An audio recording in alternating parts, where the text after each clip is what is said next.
Although ready na yata si Coach Gilbert. Ayun. So, good Ready na siya pumasok. afternoon po sa inyong lahat and welcome to another edition of the interview segment of Sports Corner PH. Kahit maulan, tuloy pa rin po sa ating paghahati ng mga panayam sa ating mga Yes. atleta. And for tonight, or today, makakasama natin ngayon ang ating mga miyembro ng Combat Wrestling Philippines na nagwagi po dyan sa Japan in the recent Asian Combat Wrestling Championships dyan po sa Japan. And we get to talk to our members of the team. Unahin natin ang kanilang head coach and also the head ng Combat Wrestling Philippines na si Sir Carlos Sevilla. Magandang hapon. Welcome to Sports Corner. Magandang hapon din Sir Gab at sa mga taga-subaybay ng Sports Corner Philippines. Although ako yung Secretary General ng Combat Wrestling Corporation pero ang aming Pangulo ay si Mr. Abel Diaz. Okay, salamat po sa connection. Okay. Si Sir Carlo pala ay Secretary General po ng Combat Wrestling NSA natin. And we have with us one of the members of our team. Siya po ang gold medalist ng men's veteran 90 kilograms, si Mr. Gilbert Ombao, who is also competing in the upcoming Jiu-Jitsu Regional Championship sa Pasig this coming month. Gilbert, welcome to Sports Corner. Yes, Sir Gab, good afternoon. Good afternoon to everyone. All right, Thank you for salamat. having us. Salamat po. At si Erwin Gamao also is also likely to joining us. He's a silver medalist nga sa men's veteran 82 kilograms, but hoping that he could make it nga din sa ating Zoom session. Anyway, pag-usapan muna natin itong nagdaang Asian Combat Wrestling Championships dyan sa Japan. Sa Onjo, Saitama, Japan. Sir Carlo, can you give us an overview itong nasabing competition? I think meron tayong isang medal in the previous edition dun sa grassroots program natin, and would you give us an outtakes nga dito sa ating event na ginanap? So bali ito yung pangalawang beses nating sumali sa annual Asian Combat Wrestling Championship. And yung first time nga, yung last year, it was in August. So pinalad tayong makakuha ng silver medal sa pamamagitan ni John Andre Samajo ng Laguna Wrestling Team. And ang commitment naman namin sa aming International Federation ng Combat Wrestling, pati sa Asian Combat Wrestling Association, ay yun na nga. Actually, hindi lang sa commitment, kundi required talaga na taon-taon sumali sa Asian Championship at sa World Championship. So, gusto namin at obligado rin kami na sumali kada taon. And I'm glad kahit paano, naparami ng konti kasi last year, dalawa lang kami. Ngayon, kahit paano tatlo. So, and we are looking forward na by next year, there will be more participants. So, again, it was held in Honjo and I would expect na mukhang dito yata gagawin taon-taon. And so, we are committed to sending a delegation and hopefully always the best athletes to represent us dito. So kahit ng delegation, at least nakapag-ambag kayo ng mga dalawang medalya para sa bayan. At napakaswerte nga na gold and silver pa yung inuwi natin ng ating mga delegates. Pero before that, paano yung proseso pala ng selection para dito sa team? Alam ko meron kayo, I just aware, meron kayong national team trials before itong competition. At tama po yan. So, nung Marso, nagkaroon kami ng national trials and yun, si Coach Gilbert isa sa mga nag-qualify. So, he topped his event sa veterans 90 kilograms that time. And may mga iba kaming gustong pasalihin, Sir Gab. Pero, to be honest, medyo bago lang yung aming sports association. Wala pa masyadong pondo. So, for this time, like last year, we had to rely on the self-sufficiency ng bawat atleta. So I'm glad, sabihin na natin that Coach Gilbert and Coach Erwin were able to afford it. And somehow, ako rin naman. But by next year, we expect na the organization will be able to raise funds for more athletes to join. So, ika nga siguro, growing pains lang, birth pangs, ika nga. So, medyo kulang pa kami sa pondo, but somehow, we made it through. Mainly, yun na nga, dahil kinaya ng mga individual athletes natin na sagutin ang sarili. Pero next time, di man kasi pa kami supportado ng Philippine Sports Commission. So, right now, yeah, we're doing our best to raise funds. Mostly Yun. self-funded yung ating mga athletes, no? Tama po yun. And Tama po. in the coming years, well, dahil may bago na tayong PSC chairman, si Patrick Bigoyo, of course, nandiyan pa rin yung POC, nagpo-process na kayo ng mga documents para officially makasama kayo sa anay ng mga NSAs natin. Opo, naghahanda po kami, although as far as we know, na kailangan na yung at the minimum, among other requirements, yung combat testing yata kailangan maging kailangan lumaganap din sa Southeast Asia, na at least at the minimum ma-feature siya sa Southeast Asian Games. So right now I think there will still a long way from that, pero all the other requirements na kakailanganin ay isasabit namin siyempre sa Philippine Olympic Committee para nga naman tulad ng sinabi niyo po na maging member kami ng institution na ito. Okay, I'll get back to you, Sir Carlo. Sir Gilbert, paano ka muna naghanda para dito sa nasabing competition after learning that you were qualified nga for the national team trials? Si Sir Gilbert, bukod sa combat wrestling, is also a jiu-jitsu practitioner, pero nasasanay, nagbabalance kasi ang oras at panahon para mag-training niya sa dalawang sports. How's the preparations going to? Sir Gab, ano naman po sir, no? So, even prior to the national trials ng combat wrestling, may trials din po kasi nung jiu-jitsu national team, no? So, kung March ginawa yung combat wrestling, February naman yung trials nung, well, I think end ng January pala, sorry. Yung jiu-jitsu national team trials naman. So, etong event sa Honjo, I joined it, well, in part as preparation din for the upcoming Southeast Asian Regionals, no?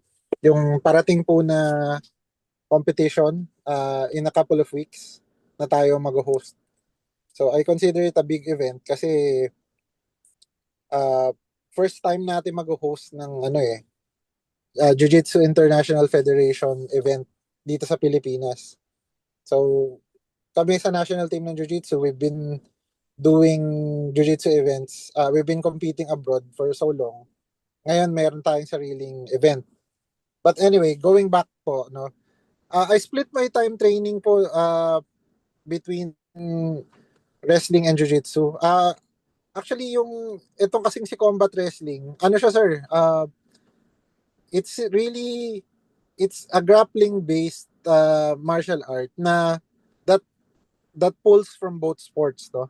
So yung takedowns niya galing sa wrestling and judo, tapos yung mga submissions and yung pinning control sa jiu-jitsu saka sa wrestling. So hindi naman nagkakalayo po, no? Meron lang slight modification sa way ng training ko when I was preparing for this, which is encourage po kasi dito na tayo yung kumuha ng takedown, no, kapag sa kalaban natin. So yun lang naman po yung minor adjustment. Also the fact na may sa apparel side, you have to wear your wrestling shoes. Kasama po yung pagsusuot ng wrestling shoes dun sa sa attire for the competition. So again, that's a small adjustment kasi yung pagkuha ng mga positions, for example, sa jiu-jitsu, like pinning or getting the back, medyo mas different yung approach niya kapag tayo po ay naka-wrestling shoes.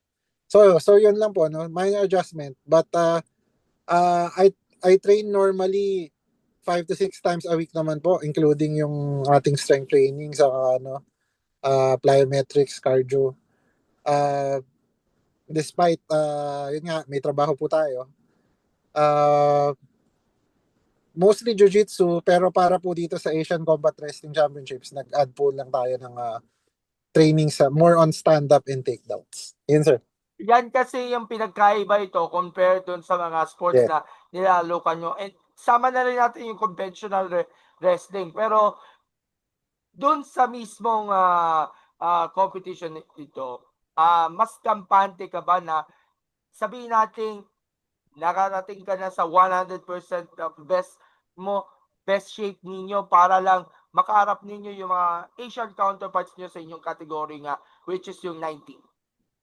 Uh, Actually, sir, I was hoping to ano pa nga yung kung yung division ni Coach Erwin Gamaw. That was actually my original target, yung 82 kilograms. Just so happened na medyo kinulang lang sa oras. That's why I settled on 90. Well, since I think na-cover naman din po ako ni Sports Corner before when I was competing in Thailand as the national team ng Jiu-Jitsu. Meron din po ako mga... Sadali lang. Yan yun sa Beach World Cup, no? Yes, sir. Yes, sir. So, kahit pa paano naman, in the 94 division, I think it was in 2023, pati nung 2016 back in Vietnam, nakakachamba tayo kahit medyo maliit tayo doon sa 94-90. Pero my comfortable fighting weight actually is around 85, which is yun yung lalaroan ko sa C regionals in 2 weeks. I wouldn't say well, it could have been better yung conditioning ko for the Honjo. Although it was good enough naman for the veterans division. Pero yun nga, Sir Gab, my plan next year, if I get to compete again in Honjo, is yun nga, bumaba ng weight class. I would feel stronger and more confident then. Okay. Sir Yes, sir. Gilbert, bukod pa kay Erin, alam ko may isa pa kayong athlete o kayo ang dalawa lang? Meron na-notice mo, sir, dalawa kami, pareho kaming nandun. The veterans kasi yung 40 and above. Meron kami dapat dalawang youth athletes, hindi namin, Coach Carlo, baka mas... Go ahead. Ayun, meron pa kaming dalawang qualifiers din from March. Sabihin nila natin na hindi rin ako ikaka-preview sa detalye, medyo nagkaroon ng konting bulilyaso sa paggawa ng Japan visa nila. Okay, So, so yun, unfortunately. it's not sa funding mismo, but of course sa tagal ng proseso nga with regards na dun sa visa sa Japan. Kaya naiinip sila and sayang ang opportunity nila na makapaglaro nga sa Yun international na nga stage. Siguro let me just say mukhang the way I see it, mukhang sabihin natin na di ko lang papangalanan, mukhang may kabagalan yata yung travel agencies na nakuha nila kasi they actually sila yung pinakauna nag-apply no, sa travel agency na yun. Ako naman it seemed that they were confident about these certain travel agencies kaya hinayaan ko na. In hindsight, tingin ko, I think in the same with si Coach Gilbert din kasi may sariling travel agency yan 'di ba, na in-applyan, which I'm not aware of. Tingin ko next time siguro we will get the services o ng travel agency na kinuha namin dalawa ni Coach Elwin, which has proven to be quite reliable. So, nagkaroon ng konting technical issue unfortunately, kaya di sila napasama. And we're hoping sa mga susunod na competitions, sana mapabilis niya yung pagproseso natin ng visa Yun. to a dedicated nga na travel agency na yun, Yeah. perfect sa inyong mga pangangailangan ninyo bilang mga nagko-compete na mga atleta na naglalaro internationally. Kaya Now, nga po. with the growing number nga ng ating mga combat wrestlers natin sa bansa, sabihin natin natutuwa na malaman na hindi lang mga veterano ang namamayagpag nga sa international level. But of course, yung priority din natin ay yung mga youths natin. Yes. Actually, personally, sila yung priority ko Kaya lang, siguro for so many reasons, yun nga, siguro isang problema rin sa mga bata, yung conflict sa academics. Aside din sa, yun, yan, to be honest, medyo wala pa masyadong funds yung corporation. I think if we were able to assure them na kaya namin sila pondahan, baka nakapagpaalam sila sa kanilang schools, na iayos yung schedule. So, anyway, it's on me, I would say. But definitely, we want the young athletes to join. In fact, para sa akin, papalag yung mga yung mga nag-qualify na mga bata last March. So hopefully by next year, we'll have enough funds for them to join. Of course, bonus sa amin if they can still support, but it should be the association na talagang mas responsible for their funding abroad. Okay. Sir Gilbert, baka pwede ninyong magbigay ng counting assessment nga sa mga nangyari nga doon sa 90 kilograms. Sino ba mga nakarap niyo? Paano mo rin i-handle yung inyong pressure? Makatapat nga yung mga iba't ibang mga top competitors natin, and nasiyan ka ba na, of course, nagdala ka na naman muli ng gintong medalya, this time on a different combat sport? Actually, Sir Gab, ito ako kwento dyan. When we got there, I actually had 2 matches lang, no? The first match was against someone from Japan or Korea. I can't remember it. Yun po yung naipanalo natin in the veteran division. Tapos, sir, the organizer of the tournament saw it fit na maglaban yung champion ng 90 in the above 40 and yung champion ng 90 sa below 40, yung sa adults. Kasi I think isa lang din ang nakalaban nung nasa adults division. So, I won the match in my division by points. Yung ano naman, yung pero medyo binalas tayo nung kalaban na natin yung bata na nasa 90 kilograms din, no, na kalaban natin. So, yung nakalaban natin naman in the exhibition was ano nila, no? He's a professional sambo player na galing Russia. So alam naman natin yung Russians malakas talaga sa wrestling and sambo. By the way, ang sambo is actually Russian or nagmula sa Russia, no? Kaya yes, sir. kaya ano. So, saka yun nga, sir, ang sinasabi ko, yung disparity kasi, for example, if I fight someone in the Southeast Asian level na 90 or 85, makikita mo yung size namin medyo pareho eh.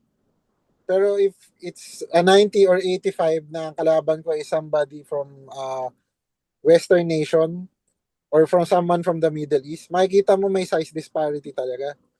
So, kaya rin na yun nga, the goal next year is to go down 1 division and hopefully try to medal in both the adults and the Okay naman, sir, yung experience sa competition. Yung nerves, lagi naman yan nandyan. Nakailan na rin naman tayong international comps. Although the difference this time is small contingent. Hindi kagaya nung mga past competition sa Thailand, sa Vietnam na malaking jiu-jitsu team yung nandun kasama ko. Ngayon parang mas intimate kasi ang kasama ko lang actually girlfriend ko tapos si Coach Carlo and si Coach Erwin, no. So moral support wise, kami-kami lang din talaga yung yung nag-uusap nagbibigay ng suporta sa isa't isa. So pero okay naman, sir. The Japanese were really good hosts. Tapos naging kaibigan din natin yung ating mga nakalaban, no, na athletes, no. So by the way, there were in all the divisions, there were athletes from Japan, Korea, Mongolia. Meron ding taga US and Russia nga yung nakalaban ko in the exhibition. So maganda yung ang sabi rin maganda yung yung participation, no, in the tournament, no. Although relatively, by my experience, relatively smaller siya compared to the other international tilts that I've attended. Pero yun, sir, we hope to talagang challenge kasi na mag-jiu-jitsu and wrestling at the same time, no? Na magkaiba yung kanilang rule set and the scoring. So, ayun, dati namang talagang wrestling ang background ko. Kailangan lang talaga maibalik. And hopefully yun nga, next year we do better. Follow up lang, Sir Gilbert. Yung sa weight cut nga pala, na pagdaanan nyo rin ba na magbawas na ng weight para o dagdag timba para achieve yung Oo, 90 sir. Oo, sir. kilograms? And paano naman yung pag-adjust nga sa mga tactics ng mga nakalaban ninyo dyan sa combat wrestling, lalo na yung Russian sa exhibition? Ano ka, sir? Unang-una, ayaw nating no? In Jiu-Jitsu, okay lang na na we're in the bottom, no? Meron kasing guard na tinatawag where we can still be offensive kahit tayo yung nakahiga. Dito kasi, kung tayo yung nakahiga and tayo ay napin, tinatawag. So, nakalapat ang dalawang balikat natin sa ground. Meron siyang points similar to judo that if you hold someone down for a certain amount of time, nagkakaroon siya ng score. So medyo discourage talaga that magtagal ka in the bottom position. Whereas in Jiu-Jitsu, it's perfectly fine for you actually to, kung gusto mo mag-pull guard and butt scoot right away, okay lang. You can still be offensive. Ito, wala talaga. Kailangan talaga yung stand-up mo is solid. Anytime na may mahawakan sa'yo, dapat reactive ka. Tinatanggal mo yung grips. Dapat ikaw yung naghahanap ng grips. Ayun, no? Ano lang naman siya, sir? The thing is, unahan kasi siya, sir, ng ng control eh. Like, if I manage to establish control on you, lamang ako kasi na makakuha ng takedown on you. Whereas kung mauna ka, di lugi naman ako. And yun nga, sir, yung sinabi ko kaninang size disparity nung kalabang ko na yung taga-Russia, doon medyo pumasok kasi yun nga, no? Kahit yung size pa lang nung kamay nila, kapag grinab ka sa wrist, buong wrist mo takip na. Medyo mahirap kuhanin. Pero yun nga, sir, yun yung adjustments actually. Kailangan, you have to get used to not relying on your guard or lying on or attacking on the ground. You have to get used to protecting the standing position. Saka yun nga, you have to get used, kasi nga, nasa 90 ako, medyo malaking weight class para sa akin. You have to adjust din dun sa laki and sa lakas nung nung kalaban. I think si Sir Carlo meron general thoughts about dun sa performance na ng dalawang athletes. Especially si Coach Erwin na hanggang ngayon wala pa sa sub session. Could you give us some general thoughts? Yes, I was impressed by their performance. So, para sa akin, and the results can speak for themselves. And para sa akin, yun, they understand the game despite na medyo bago lang itong sport na ito. At tulad nga sinabi ni Coach Gilbert na in a way, parang kindred sports naman siya with the other grappling arts. Pero mas, ika nga, intensive. Sabihin na natin yung wrestling part niya na you take down, you be on the top. So, yeah, I would say they were impressive in their performances, and I would expect that every time we join na andyan na parang naset na natin na every time we compete, may inuwi tayong medalya. So, I would really expect that every time we join, may mauwi tayong medalya. Hopefully, laging may ginto. Yun. And somewhat naka-achieve ninyo yung 5th overall placing nga sa That is competition, which is a very great improvement nga compared to last time. Sabihin natin, kayo na yata yung isa sa mga powerhouse countries sa Southeast Asia when it comes sa combat wrestling. Pero marami kayong kakaining bigas para at least ma-dominate naman even yung world stage para sa ating That is correct. national Yeah. combat wrestlers. Yes, good point, Sir Gab. And with regards sa world stage, we have yet to join yung World Championship. And tingnan namin kung makakapunta kami sa Bulgaria kasi it turns out, so far, parang Bulgaria yung venue kasi doon din yung founder talaga ng International Federation. Doon yung founder ng International Federation, but the sport itself was founded in Japan. Okay, pero yung yung founder ng International Federation at presidente from Bulgaria. And so, siyempre, European country yan, medyo mas mahirap puntahan. But let's see if we can send a delegation this September. Pero next year, pagdating sa World Championships, medyo mas madali kasi it will be held for the first time in South Korea. So sa Asia siya gaganapin. So I'm pretty sure, uh, I'm quite confident we can ascend at least 10 delegates next year sa World Championship sa South Korea. Yun. Okay. And then as you mentioned, and then we will know yung level natin sa pangmunduhan na. Yun. What about yung sa Southeast Asian level? Kasi may mga joint efforts kayo with the Southeast Asian neighbors na hopefully magkaroon kayo ng parang regional championship din ng combat wrestling.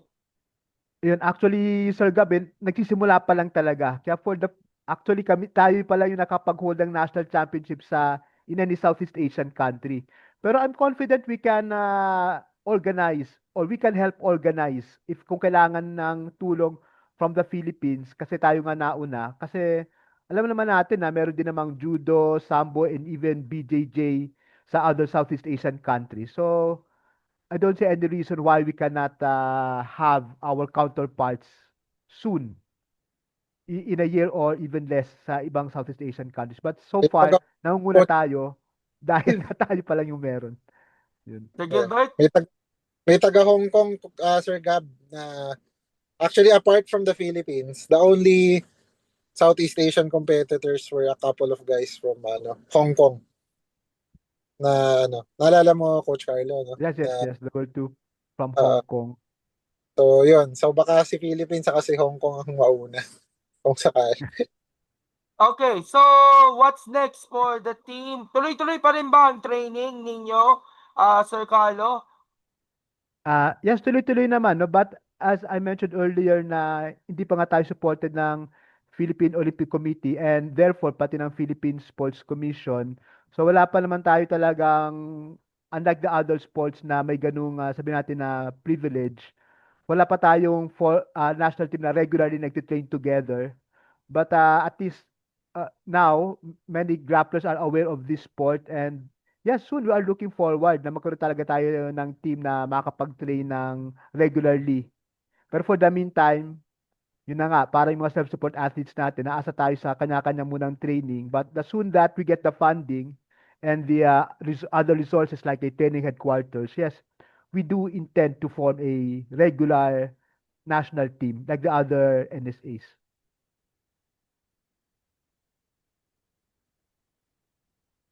Okay. What about si Sir Gilbert? Malapit na yung ating regional championships dyan sa Pasig na sa JJAU Regional Championship Southeast Asia. Ano pala yung category mo? Ayun, Sir Gab. Yun, medyo natural na weight na natin. So, 85. So, 5 kilos or more than 10 pounds below yung kung saan tayo nag-compete sa Japan. So, actually, binibiro ko nga si Coach Carlo when we were in Japan. Sabi ko, kaya lang ako sumali dito kasi para makatulong sa weight cut ko para sa regionals. pero, pero kidding aside, yun nga, no? Yung mahirap lang, Sir Gab, was, syempre, nung nasa Japan tayo, after nung competition, we took a couple of days off to enjoy the country. Medyo napalakas tayo ng kain kasi nasa Japan tayo. And pagbalik ng Pilipinas, weight cut na naman ulit, pababa ng 85. So, yun. Yun yung challenge now. Although, at the moment, I'm only 4 kilos away naman. No? Last I checked. Kagabi after training. Tuloy-tuloy pa din yung training. As I said, I train 5 to 6 times a week naman. various clubs here in QC and in Makati. So yung KMA sa Makati, Fist Gym, pati dito kala Coach Carlo sa Manila Boat Club, and sa KMA sa Wakwak in Mandaluyong. So I actually visit, I think, 4 or 5 different gyms. Tapos iba pa yung strength training, no? Tuloy-tuloy lang po. More intensive sparring. So, yon plus yung ongoing weight cut. Hopefully, maka-podium tayo ulit, no?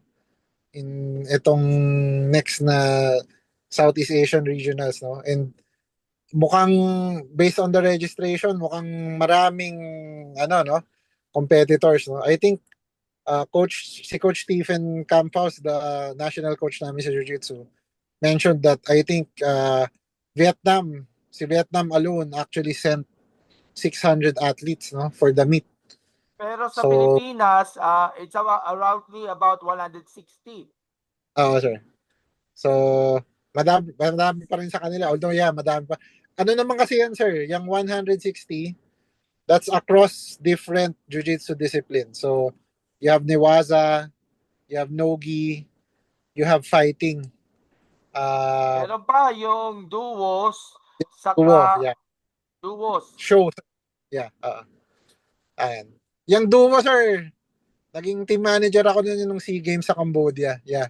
Meron ding duo for this event, no? So we hope that yung natin, since tayo nasa atin ngayon yung event, we hope our kababayans can come and support us dito sa upcoming na regionals. And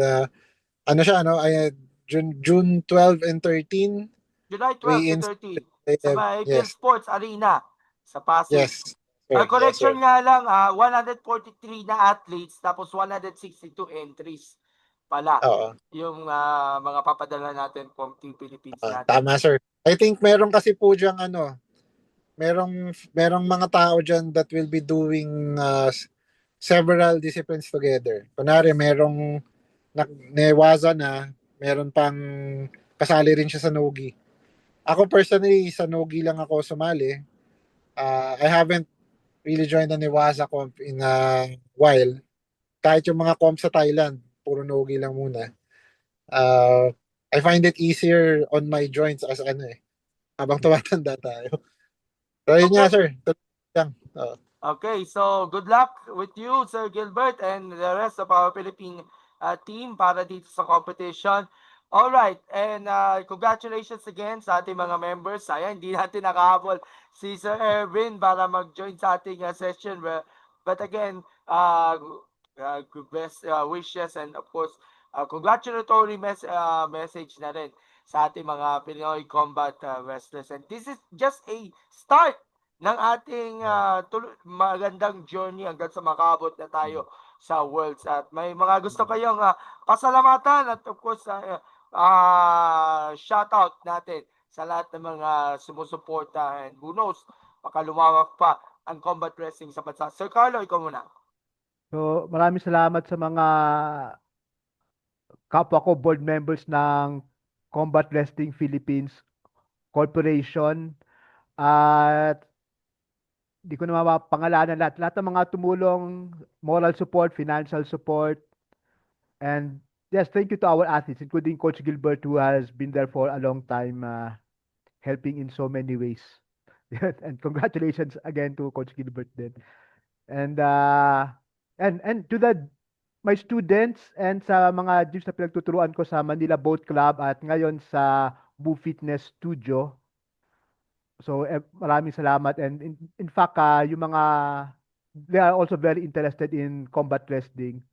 So hopefully they will compete and represent the country too in the future. And of course, salamat sa iyo, Sir Gab Ferreras, at sa lahat ng mga fans ng Sports Corner PH.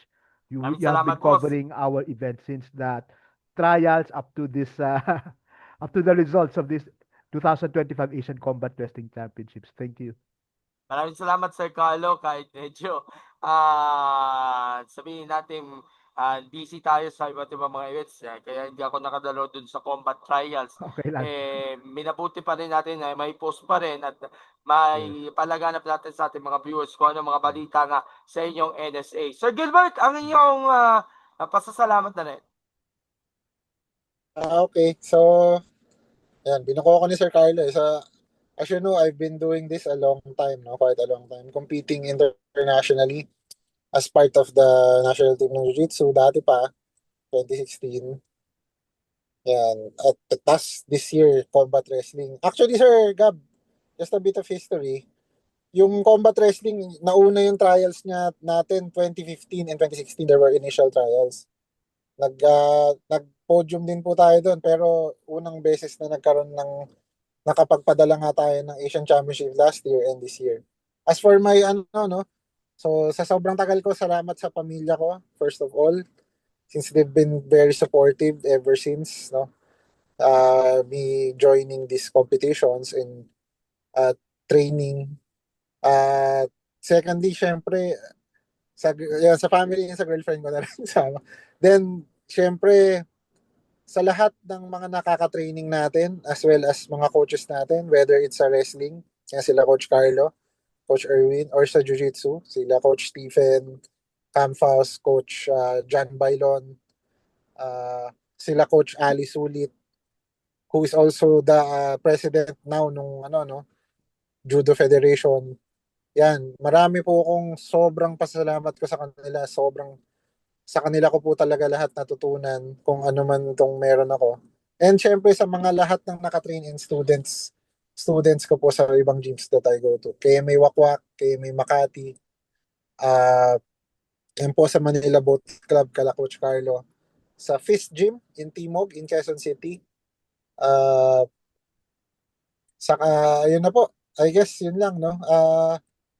And best of luck nga po sa NSA ng Combat Wrestling. Hopefully we get recognized soon, and good luck sa mga future na competition. And sir, thank you rin po for hosting us. It's a chance for us to at least support, no? All right, so Ayan, thank you sir. so Thank you po. much sa inyong dalawa for gracing us in our session, and we look forward for more developments niya pagdating niya sa combat wrestling. Magagandang developments and maging fruitful pa ang participation ng national team after that double medal finish nga dito sa Asian Combat and Wrestling Championships. Hindi na po tayo magta-thumbs up. Number 1 na po tayo. Number 1. Number 1. 1, 2,